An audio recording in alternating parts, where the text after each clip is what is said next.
Distopia. Distopia eu acho uma palavra que eu gosto muito. Eu acho uma palavra muito interessante, um pouco assustadora, mas eu acho também uma palavra sexy, assim, né? É uma palavra que tem um caráter sensual e um caráter underground. Eu acho que onde o underground encontra o seu espaço de sensações, de cheiros, de volúpias, né? Acho que a distopia underground, o underground distópico, são coisas que estão vinculadas. E estão vinculadas exatamente por esse cheiro.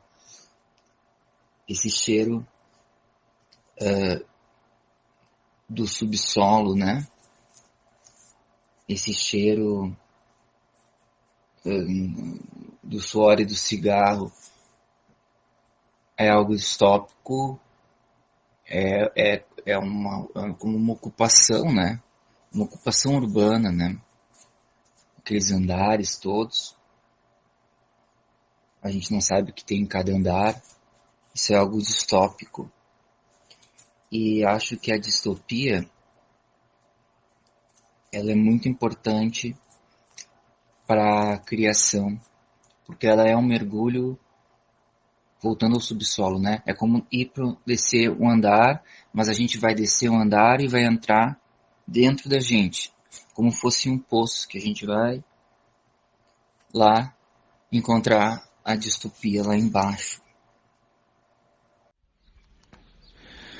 Estão batendo alguma coisa aqui na casa do vizinho. Não sei direito o que é. A gente não pode perguntar. E aí eu só posso parar, botar a cara pra fora através desse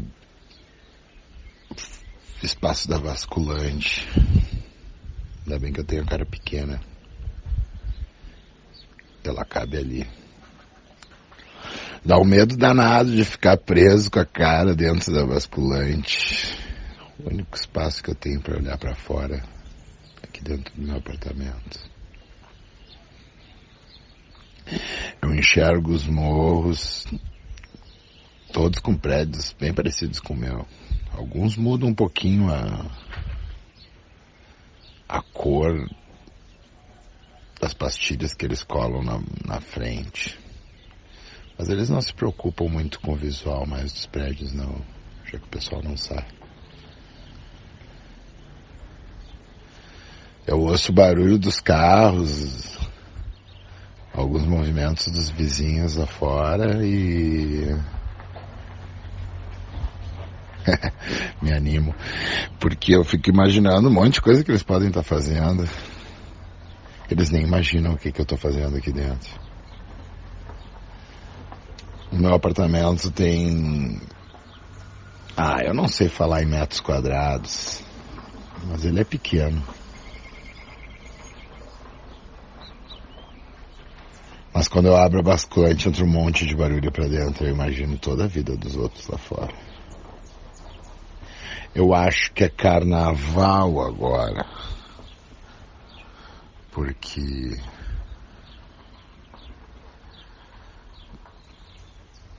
a polícia parou de passar o tempo inteiro com a sirene ligada. E na janela encostava a orelha fria para ouvir vocês chegarem.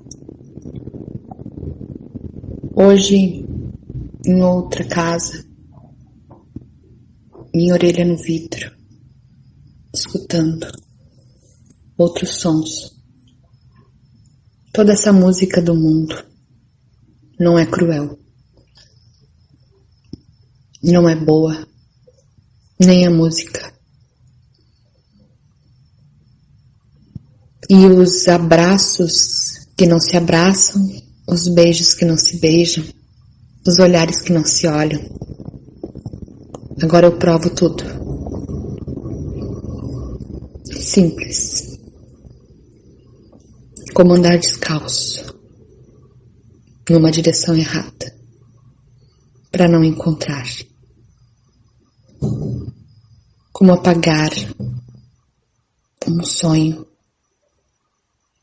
como se fosse possível não voltar. Aridez, bandas de cães famintos em canibalismo, corpos esfolados, uns crucificados, outros enforcados em putrefação, gritos, vozes e música alta dos apartamentos em volta. O asilo ficou vazio de súbito. Depois ficamos por aí pelo pátio, mascarados, furando a terra com a ponta dos pés, pintando de vermelho os dedos. As frutas esmagadas nas mãos, fundando uma nova seiva que, calcária, aduba e cura o solo da morte semeado pelo líder supremo. Seduzindo formigas e besouros, seguimos nos alimentando daquilo que vem desfalecer aos nossos pés, abraçando a quietude inerente ao cosmos. A beleza reduz tudo ao pó.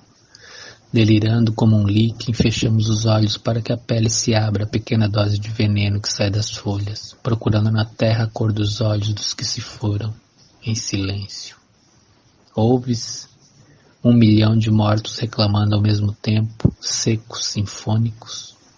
Deitamos na grama, fizemos nossas preces, sobrevivemos. Mas suplicar um milagre nem sempre significa suportá-lo. Queimamos livros na sala de estar. No tambor que aquece, são tiros a queima-roupa. A face esfacelada da santa de gesso. Liberdades gritadas sobre telhados. Deitado em berço de vidros quebrados, dorme a criança em mim. Dói o sufocar daquele que grita, não pode respirar. Tribunais estupram almas de todas nós. Foi em rede mundial e eles não sentiram vergonha. Use EPI e não saia de casa, ou saia e não lamente. Sangue nobre foi testado, lei nova, contra a vacina. Temos soja em todo o Pantanal. Vote, diz a placa. Nas rachaduras do chão seco, não corremos mais com lobos. É de arma em punho e fósforos queimados por toda a Amazônia. Utopia dilacerada, o crime organizado foi legalizado. E o destino, holocausto bovino, mais ração humana saturada. Cigarro de camomila e cerveja artesanal, sem álcool. No fliperama retrô, não vire à esquerda, e a cada 5 segundos nasce e morre mais um. Depois dos humanos, o vírus os pegou. Sim, os pássaros. Que será deles, sem asas? Urubus ontem foram vistos riscando céus antes de explodirem no chão. Há quem diga que alguns há tempo burlaram a gravidade e deram último sopro de vida como corpo que flutua no espaço. E existem os que se escondem, aves soturnas, e surgem à noite das sombras a comer restos. Nas ruas, alguns carros e sapatos se divertem pisando pombos e pardais tomados por desordem. Uma menina na praça, que pelo vírus sofrerá claustro e chorará perdas, sempre lembrará o colibri, o assustado, reluzente, que como camundongo cruzara as gangorras. E desejo só seu se fez. É que nunca supôs tocar, quem dirá amá-lo só para si e a eternidade em sua gaiola. Que será agora deles, os pássaros? Assertivo, disse meu professor de pragmática liberal. Galinhas. terão agora muito a aprender com elas. Pensei em poesia contra a distopia, mas sei que não é assim que funciona. Poesia espelha o que está dentro e alcança quem precisa te ouvir ou se sentir expresso. Mas poesia não é arma. Se tivermos 1000 poetas e um fascista corporativista armado, vai ser um massacre. A poesia não desarma, porém alcança. Do lado do fascista armado vai ter 1 ou 100 colegas querendo ouvir a arte que o fuzil silenciou. E no próximo embate, ele ouvirá a poesia antes de se decidir a rajada. Talvez ninguém mude, mas a arte fica marcada como fica quem para por ela, mesmo que volte a esmagar vidas que geram arte ou produzem outras coisas.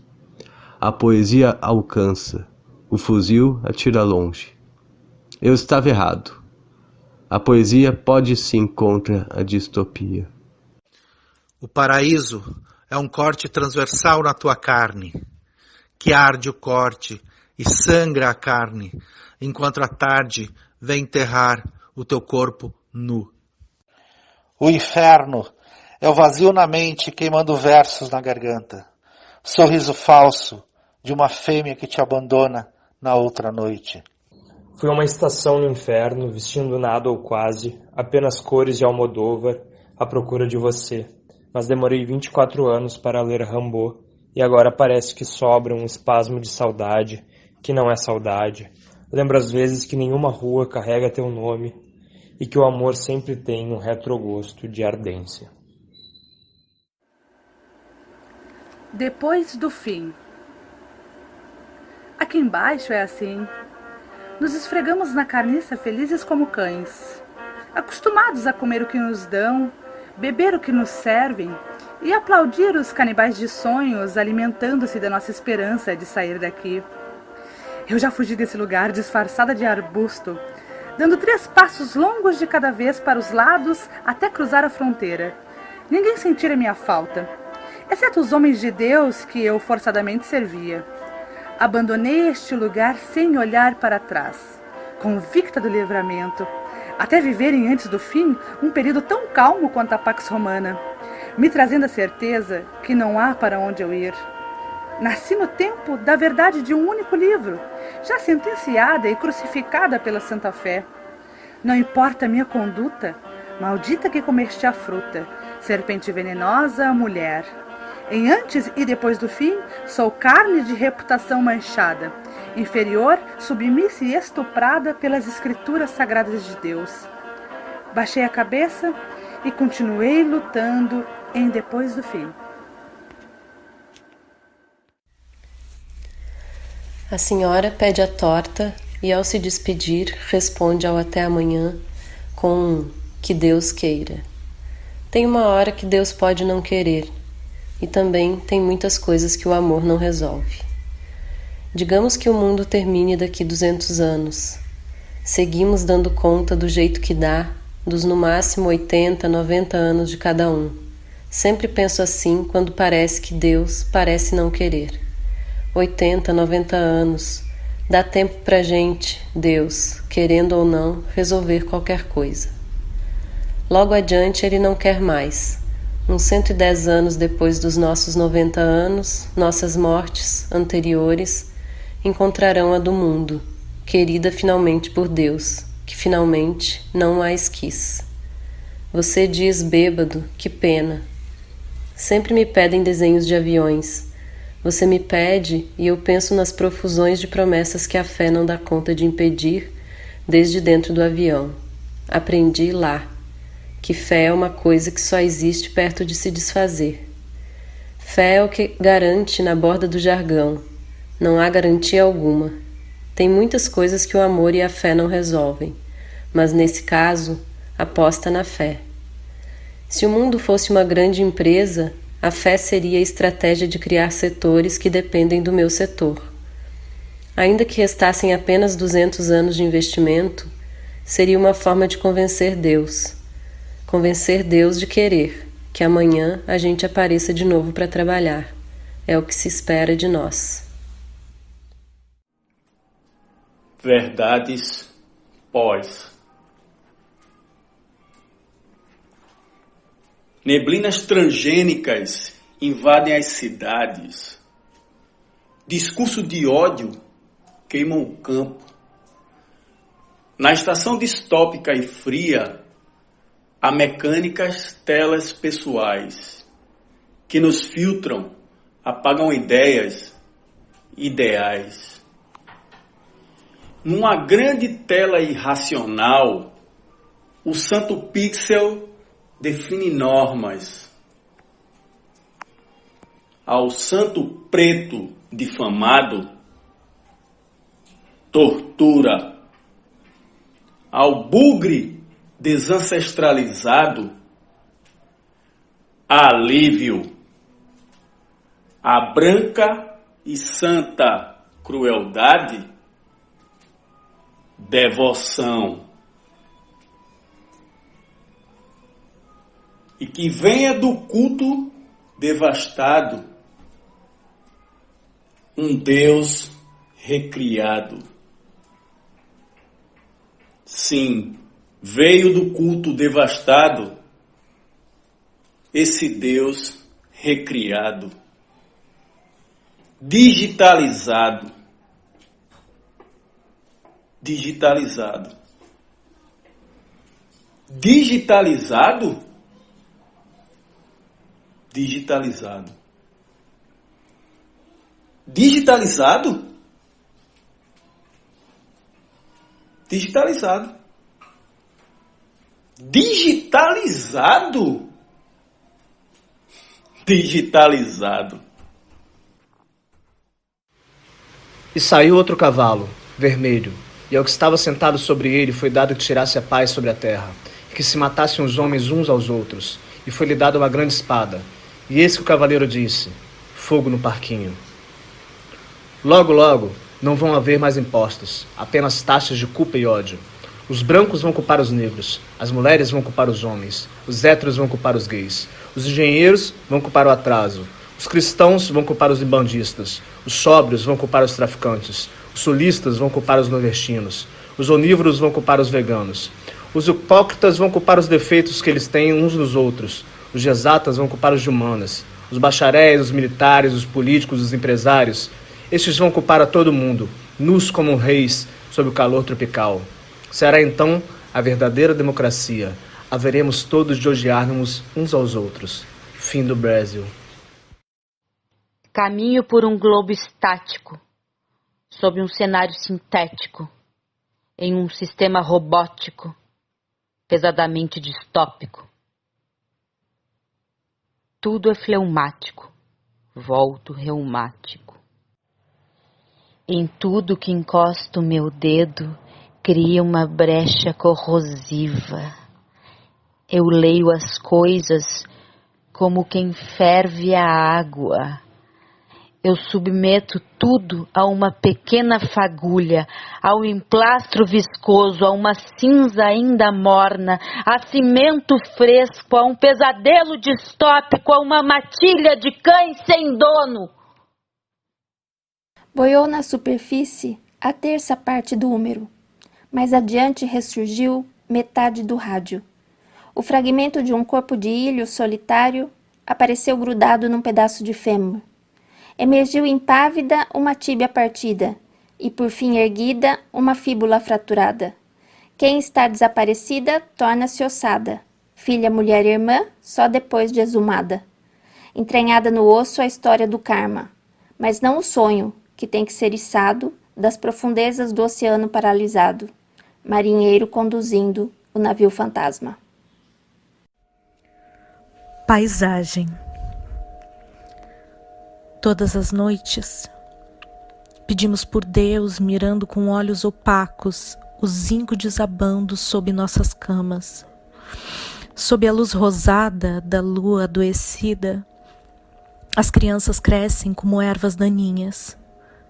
Demônios borrados em janelas úmidas esperam a noite para escorrer pelos canos da cidade. O céu tóxico e os prédios banguelas engolem os corpos borrados, acinzentados. indistintas figuras, grande massa de dar pena. Antes os gaviões, hoje os pombos sobrevoam os trilhos das últimas linhas rumo aos quartos alugados. Amanhecer engessado pela maquinaria dos automóveis que um dia nos guiaram rumo à vitória.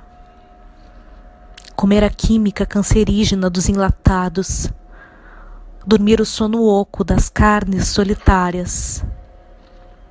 A vida escorre pelas veias forçadas de abrir maçanetas, sacar notas em caixas eletrônicos, digitar respostas que perderam prazo de validade.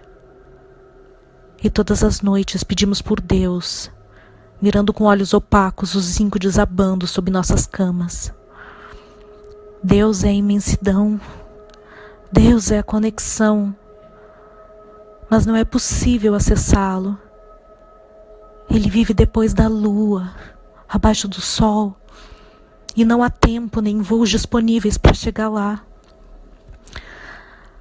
A vida se desmancha no concreto, vira o vapor que move o mundo. E todas as noites pedimos por Deus, mas essas preces sem fé, repletas de maus contatos, se perdem na nuvem, sem nunca chegar. Amanhã, César. Amanhã você me paga.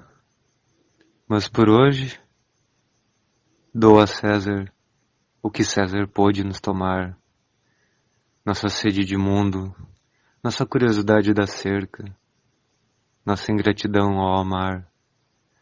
Dai a César toda a fome, toda exagerada miséria. Dai a ele o esquecimento do entorno. Confirma a ele que o que tínhamos de dar se perdeu. Tu não ganhas nada, César.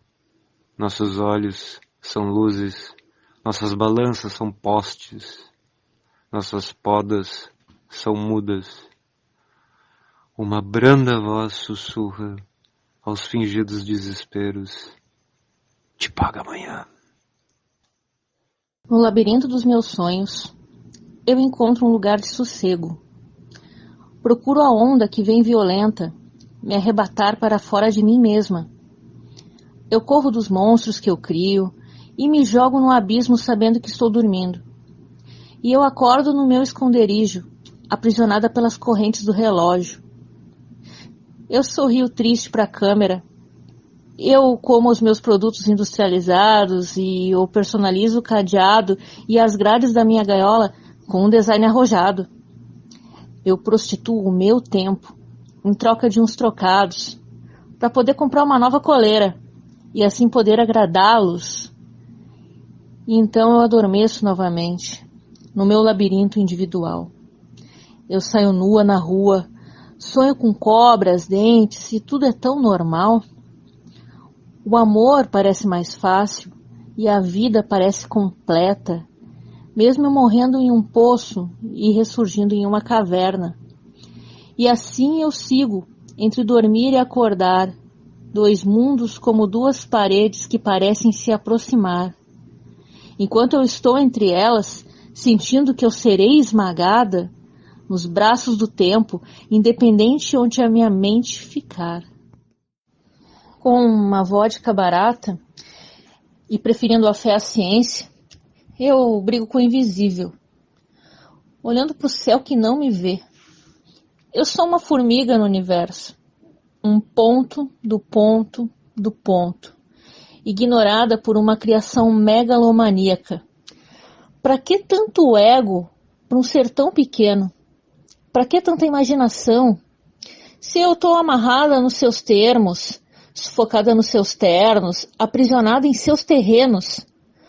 Por que eu tenho seios, se eles são vulgares? Por que o grelo te agride? Por que o meu pentelho te ofende? Por que o meu comportamento incomoda? Por que tudo é quadrado na evolução da nossa roda? Por que você é tão tenso? Por que você não pensa como eu penso? Por que eu estou nessa caixa, cheia de grades e comendo essa comida que parece borracha? Por que você está tão zangado? com a forma como eu tenho vivido, com quem eu tenho andado? Quantas pedras você tem na mão? Quantas pessoas você já odiou? É o seu ódio que nos conecta. 2 formigas em um universo segurando pedras ao invés de folhas, desenfileiradas e perdidas. Você em busca de um açucareiro e eu querendo criar um novo formigueiro. Sem saber que a morte está entre 2 dedos gigantes ou de um tubo de inseticida. Biografia desmetrificada. Era o que deveria ter sido. Calmo, louco e tomado pela antipaz. Era abestalhado, digno de poema sem significado. Era tolo, mas não se entregava ao pai nem ao povo. Era luz própria, ao invés de ser um ser de luz. Ria chorando diante de hipóteses e nostalgias. Brincava de gente grande, desde criança, e abria mão da inócua folia. Chorava no carnaval sempre que sua águia o permitia. E era, no final, um retoque de garatuja feito a partir da própria denúncia daquele que um dia o viu passar. Era mártir vivo, sem detalhes, desejos nem motivos. Tocava pedra na geni, mas apenas na música. Era reto, concreto, digno de uma casa mesmo sem teto. E quando todos o criticavam, lembrava que, embora tosco, abria palavras para um léxico formado por arcaísmos sem sentido e sem fim. Era um poeta de raiz louca e matriz histórica. Ateu por falta de oportunidade de ter fé. No fundo e no final, apenas poeta. Um operador de versos melódicos, porém profanos. Era digno de machucar sem deixar danos. E assim vivia, dia a dia, e um de cada vez. O Natal não existe. Todo dia acaba e começa meia-noite. Todo dia bilhões de estrelas nascem e morrem. Só existe o último lugar da fila. E os últimos são sempre os primeiros a saber. 2020 nunca existiu. Dezembro de 2020 nunca existiu. Papai Noel senta na poltrona e liga o celular. O 4G falha e sua risada nunca mais pode ser ouvida. Todas as crianças do mundo pedem máscaras e paz. 2021 está em fase 3. A aprovação é mundial. Mas nada disso importa. O Natal não existe.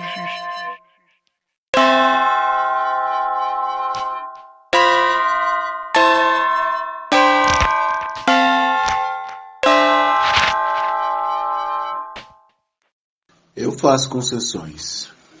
Eu aceito o que você tem para me dar. Eu aceito o que você me diz. Eu aceito a sua diferença. Eu aceito a sua cor. Eu aceito o seu amor. Aceito a sua dignidade de uma mudança que nunca vem e que acredito que nunca virá. Digno de aceitar o meu sonho. Eu aceito os meus pesadelos, como se fossem meus sonhos. Eu faço na minha mudança a sua indiferença, as minhas crenças. Um dia talvez você me compreenda. Algum dia talvez me aceite por amor. Talvez um dia seja diferente do que era antes. Eu te amo. Eu quero você. Meu sexo infinito de mudanças primordiais do meu povo. Minha cor, minha vida e a sua. Te amo como meu último suspiro. E nesses dias em que o hoje compactua com o amanhã, numa ansiedade espectral, todos os poetas adormeceram sob papel e tinta. Todos se esmoreceram, reis e rainhas, carros e cavaleiros, e não se via nau, e os relés naufragaram. Os olhares se debruçaram para algum céu, só que sem nuvens, sem viço. E o que haveria para ver? Se o mesmo soprar que infla egos murcha a alma, aprisiona e nocauteia, dá o tapa e a mão não esconde, mas escancara o seu domínio mais sobre as caudas do que as cabeças, cala o canto de ninfas e carimba mentes bastardas. O que mais restaria para ver, ouvir, sentir, falar, se nada? O senhor do medo é um diabo universal, pedinte de trocados para engraxar seus próprios sapatos. E esses dias, ampulhetas esvaídas digitais. Houve um tempo em que eu caminhava pela cidade com a barriga vazia e a alma calejada. Ela me sorria de volta, tateava no escuro paixões que se dissipavam no ar, pensava que o tempo era eterno, que eu não cruzaria a linha da meia-idade. Um tempo em que a cidade caminhava comigo de mãos dadas, sem se importar com os olhares tortos. Meus olhos faiscavam de alegria e ternura, e eu não tinha medo. Um tempo em que eu parava para escutar a cidade, fugia do trabalho para observar seu movimento intenso, sentir a respiração ofegante e empoeirada de seus carros, prédios e admirar seus postes e fios arranhando o céu cheio de nuvens. O agora me parece um relógio, correndo com pressa para o precipício, enquanto os palhaços brincam de fazer inimigos e nossas vidas e sonhos escorrem numa fossa que parece não ter fundo. Talvez eu sempre tenha sido um cafajeste, um filho desprezado, só mais um. Alguém que obrigatoriamente surgiu com a missão de mostrar que existem regras que não cabem àqueles que não precisam delas para se dar bem na vida, enquanto aos outros elas não passam de imposições cruéis, limitações, impeditivos para que nunca cheguem ao topo. Sou apenas alguém que precisou ver a morte de tão perto que, em dado momento, teve que segurar firme na mão dela e levá-la ao salão para dançarmos um carimbó e conversarmos sobre todos aqueles que partiram sem a oportunidade de dar adeus aos poucos que se importaram. Acho que a minha vida se prolongará tempo o suficiente para não passar despercebida por esse mundo, mas toda luta para que isso ocorra é um fardo incalculável. E nem mesmo Deus seria páreo para uma luta contra os olhos vorazes de todos aqueles que vestem o manto sagrado da santidade enquanto se masturbam no banheiro de algum terminal de integração ao meio-dia. O mais difícil é mensurar o nível de desprezo a você por aqueles que lhe veem como outro covarde que decidiu se pendurar pelo pescoço na comieira da casa, ou aquele ser insignificante que foi achado numa das gavetas do ML sem identificação. Talvez eu nem coubesse nesse mundo. Talvez o meu tempo na cadeia tenha sido o meu resguardo do parto prematuro que o mundo determinou. Nem mesmo o sangue ou a lágrima que eu derramei no altar de tantas igrejas me garantiram perdão. O certo é que eu deixarei apenas a imagem do bêbado decadente que atravessava o bairro empunhando uma garrafa de cachaça camelinho e minha inseparável camisa do Flamengo. Nada mais que isso. Crianças são baleadas na beira do igarapé, pútrido, abarrotado de santinho com rosto de políticos sorridentes, enquanto um playboy que nunca entrou numa palafita promete plantar árvores nas ruas de Manaus. Meu corpo tem manias de ir em lugares onde meus pensamentos lhe abandonam.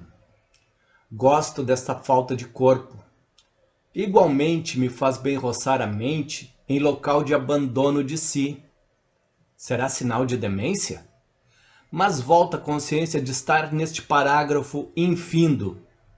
Digo sim pro garçom que me oferece suco verde. Amarelo, finjo que vou ao banheiro. Fujo, de novo, de tudo. Me encontre, longe de mim, te peço.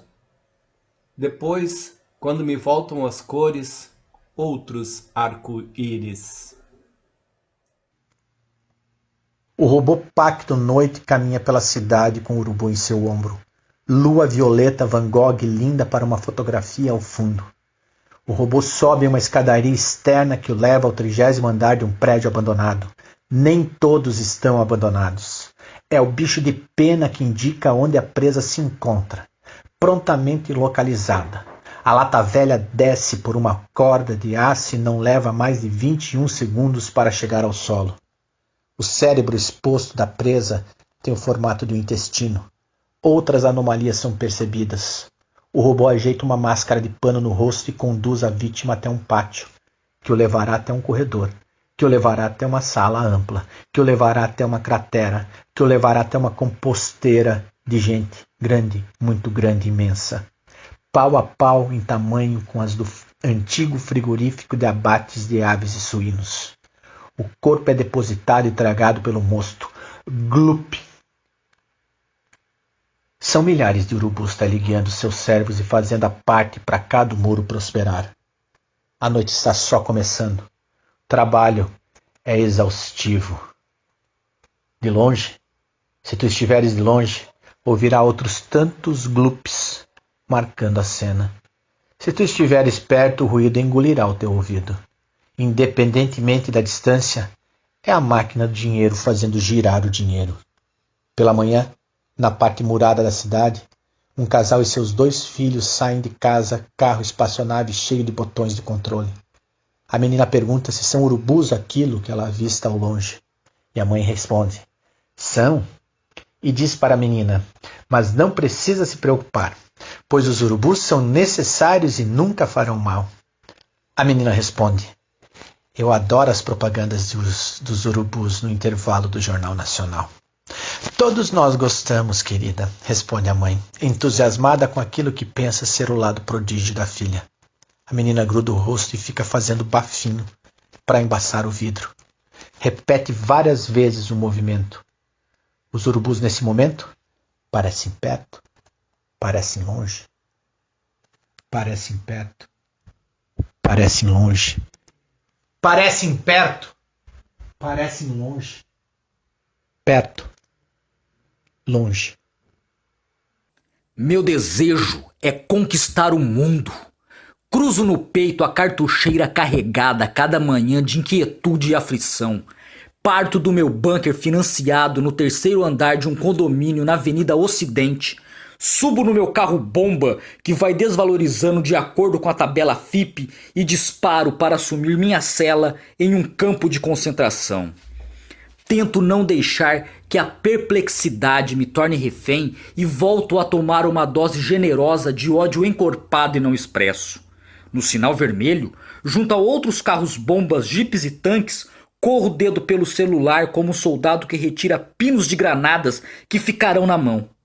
Dizem que notícia ruim chega rápido e fico esperando por uma a qualquer momento enquanto alimento uma ansiedade monstro. Tiro os olhos da tela digital e fuzilo em pensamento os estrangeiros à minha classe, que se aproximam para vender porcarias, distribuir panfletos ou pedir um pouco do meu dinheiro ganho com suor e sangue. Meu filho desce no caminho. Dirijo-lhe o melhor olhar que consigo extrair do fundo de mim e repasso as coordenadas do dia com palavras de ordem. Exerço minha crença religiosa enquanto contemplo meus pensamentos bélicos e dou graças por poder possibilitar que minha prole frequente uma boa instituição particular de fundamentalismo em prosperidade social. Eu amo a liberdade, armado até os dentes e sufocado de temores. Sinto calafrios ao deduzir que pertenço a um pelotão em que o soldado ao meu lado me daria uma facada pelas costas caso não houvesse testemunha. Na linha de frente, atrás da mesa, espero pela voz de comando que parte de um superior cuja alta patente foi conferida pela especialidade em cálculos frios. Devo me comportar feito uma máquina de batalha e atingir metas ao ferir lucros para a corporação. Traumas de guerra tentam ser compensados com condecorações de bravura. Porém, sempre que uma missão não é cumprida conforme o regimento, o alarme de evasão é acionado. Ninguém é insubstituível. Há um exército só de reservas. Então rezo de joelhos para que não me deem baixa e percebo o quanto sou passível e vulnerável. Requisitos censuráveis para quem precisa estar de novo no fronte, depois de um sono reparador só alcançado com a administração de um ansiolítico que é tiro e queda. Tudo o que quero é sucesso em tudo. Porém, quanto mais eu luto, mais eu sinto meu fracasso em conquistar o mundo. Chega de transportar toda esta carga camuflada e ostentar feridas fingidas de emblemas da coragem. Cuidado, perigo, atenção. Vou logo avisando que guardo um botão vermelho bem aqui dentro e o terrorista pode apertar a qualquer momento, antes que minha cabeça exploda. Eu desejo paz. Não desta vez. A espessa barba de fios sintéticos coça e sinto o suor debaixo da roupa escorrer. Vale a pena. As botas pretas escondem de um lado a pequena faca, instrumento do meu trabalho, e de outro o maço amarrotado com o cigarro que gosto de fumar depois, observando o corpo inerte. Hoje é um dia perfeito para um estuprador morrer. Comecei quando ainda havia notícias sobre os estupros e era fácil seguir o rastro do monstro para matá-lo. Mas depois nem isso. O governo autocrático de um presidente que, derrotado nas urnas, se recusou a sair do poder, passou a regular tudo. As ruas foram tomadas de uniformes camuflados. Para as mulheres, o horror já havia começado em 2020, quando os primeiros julgamentos condenando vítimas de estupro à prisão aconteceram. Ano após ano, mais e mais mulheres eram estupradas e logo depois encarceradas. Descobri por acaso a minha vocação. Saí para o jardim descascando uma laranja, quando ouvi um som abafado, baixo, acompanhado de um farfalhar. Vinha do outro lado do muro, de um terreno baldio. Subi na cadeira para espiar. Vi a mão branca sobre a sua boca e os olhos, o terror nos seus olhos. A próxima coisa de que me lembro é a faca em minha mão, ensanguentada, e a mulher se recompondo e fugindo, e o corpo inerte, completamente furado nas costas. Corri, sentindo meu corpo todo elétrico. Será essa a sensação da liberdade, de se ter escolha? Não custei a aceitar que aquele tipo de morte me deixava viva. Comecei a ler tudo o que podia sobre casos de estupradores antigos nos jornais velhos guardados no porão. Fui atrás de cada um deles.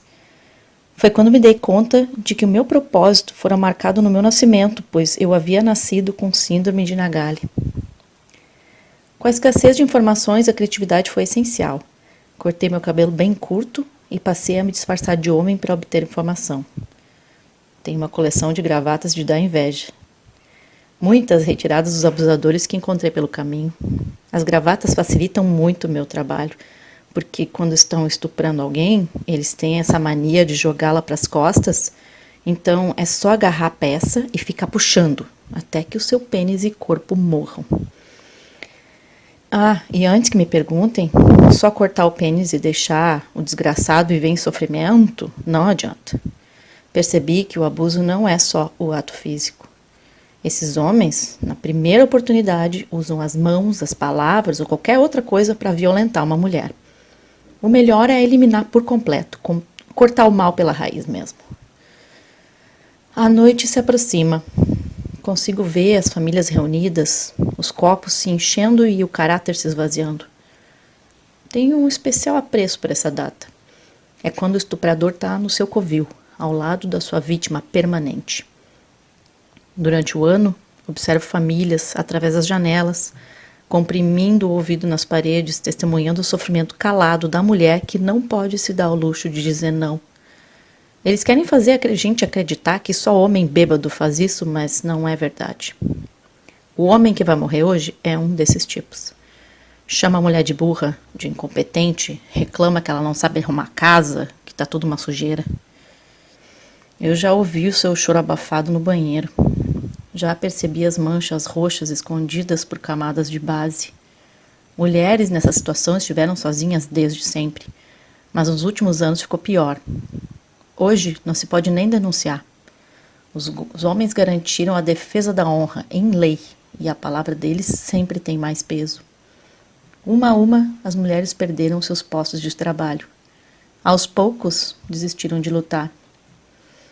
A festa de Natal já começou, chega a minha hora. Atuando como Papai Noel em festas, posso ver o clima de tensão subindo pelas paredes, entrando por debaixo das portas, corroendo as maçanetas.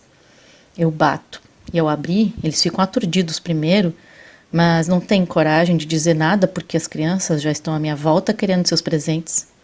Assim, eu vou entrando, destrancando uma porta aqui, tirando uma tramela colar.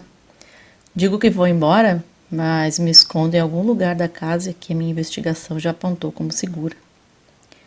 Eles estão no quarto. A mulher se demora em ir para a cama. O homem está nu à sua espera. Quando ela se aproxima, ele agarra seus pulsos, torce seu corpo, segurando firme e a vira de costas. Agarra o pênis, concentrado, tentando encaixá-lo e não vê quando me aproximo. Adoro a vulnerabilidade desse momento. Não dessa vez, eu sussurro, cravando a faca em seu pescoço.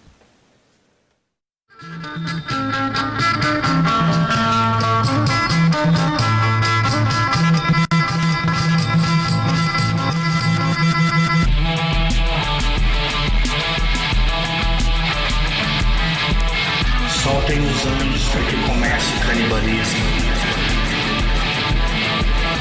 Soltem os anjos para que comece o canibalismo.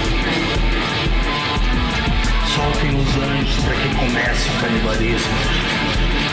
Soltem os anjos para que comece o canibalismo.